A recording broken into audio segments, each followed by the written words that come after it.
first 2 poems I ever wrote were written for an open mic in my non-Christian college. So they weren't for YouTube, they weren't to try to do anything like that. They were literally written to try to minister to my peers, right? And it was a non-Christian college, and there was this open mic where you can dance, sing, whatever you want. But I knew if I was gonna really get in there and really kind of have them kind of wake up from their usual notions of Jesus and Christianity, then I was gonna have to be honest. It could be preachy, but you really have to come from an angle of vulnerability. If you want other people to bleed, you have to bleed first. Kind of just this idea of like, if you want people to kind of share their struggles, they're not just gonna do that unless you do it first. And any leader, that's the call for the leader, is to be vulnerable first.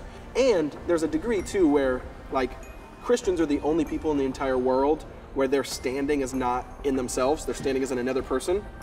So we should be able to be the most vulnerable and free because like our standing isn't with us, right? We're anchored in a secure standing of Jesus. So we should be able to let people see fully in because our identity isn't dependent on that.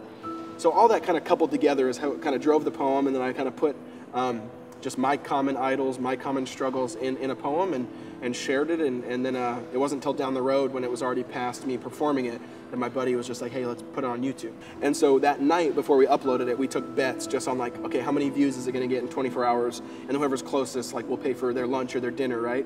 I think by that night it was like 1.5 million views. So a little more than 10,000. And then like the first 2 days it was like 7 million views. So that just gives you some context of not expected, not trying, or not planning for it. I don't know if it changed me, but I definitely think it put me into a hyperactive like furnace of growth, if that makes sense. I think it really made me grow up because all of a sudden I was making more than $2, you know, like so financially it made me really steward and be wise. Spiritually, all of a sudden I was accountable for a lot of different people, so that was really interesting. Like basically it just made everything more serious and made everything more weighty. And so I really had to grow through that, and really thankfully for mentors and church community to be able to walk through that overnight is really difficult. The one thing, I never want to repeat it. It was the most depressing 2 weeks, 3 weeks of my life. Like the human soul wasn't created for like virality. Like we weren't, like the human soul, like our technology has created a space where 10 million people's eyeballs can literally be on one person. And I don't think our soul was created for that weight. And so I didn't know that until a poem came out where a lot of people were critiquing me, that it kind of depressed me, showing me, okay, that my identity and worth was in what they were saying about me, right? I think the quote is, you know, if you live for people's approval, you'll die by their rejection. And that was really true of that kind of experience for me. So God, again, used it kind of as this fiery furnace to really say, hey, you know, are you anchored in me? Am I your identity? Is what I say about you the most important thing? I want to be a guy who's faithful, who loves Jesus, who loved his family, and all that's kind of wrapped up into one when I die, so.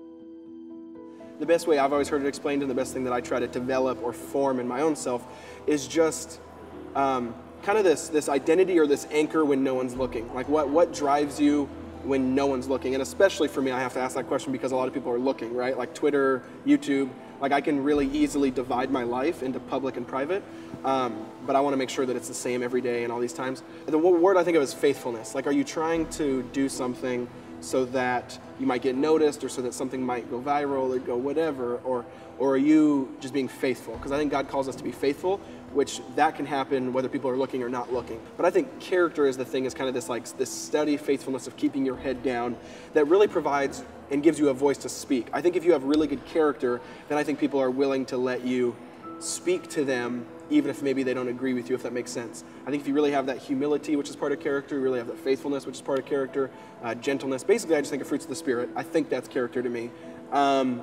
When you have that, I think it gets you really in special places and can really allow your life to be used for God. But you can only have that true courage, I think, when you live by the Spirit.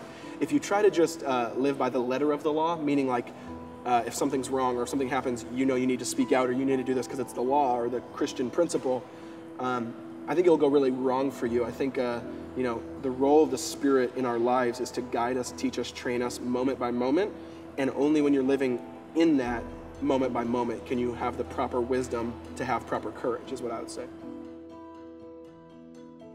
Courage to me is a very needed aspect of the Christian life. See yourself as a missionary, right? I think a lot of times people say, oh, a missionary is the person who goes to China or, you know, goes to Africa. But a missionary is a Christian. You know, it's 2 Corinthians 5, you know, he says, we've all been given the ministry of reconciliation, which means, you know, we're all in ministry. Like people, I kind of feel a little rude, but people will say like, Jeff, when did you go into ministry? And I'm like, same time you did when you became a Christian, right? Like that's just the answer. It's like there's no such thing as ministry. That's actually a medieval secular sacred divide. But so that's a huge part of it is to understand that whatever God has gifted you in, that's your ministry. If you like to paint, if you like to cook, if you like to whatever, the issue is don't change your domain, but change the reflection of it. So a lot of those things we use for ourselves, God says, no, use the same thing, but use it for me, right? So art, point it back to me. Music, point it back to me. Cooking, point it back to me, because this whole world is his, right? And so he wants the worship from that. So that's a huge part of understanding how to engage culture. And then a missionary too, right? Like we're totally okay if people go to China and they learn the language, they dress the part, they cut their hair a certain way, and they do certain cultural cues.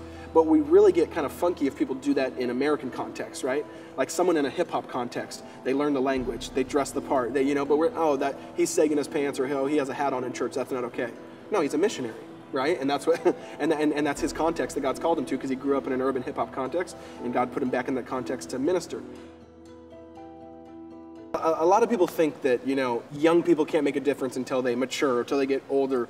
But I think that's a real dangerous line of thought for a few reasons. One, it usually kind of puts this like fake pseudo thing out in the future that you never actually arrive, because you actually use that excuse forever. Like you'll be 40, oh, when I'm 50. You'll be 50, okay, when I'm 60. So it actually is really, poor and damaging.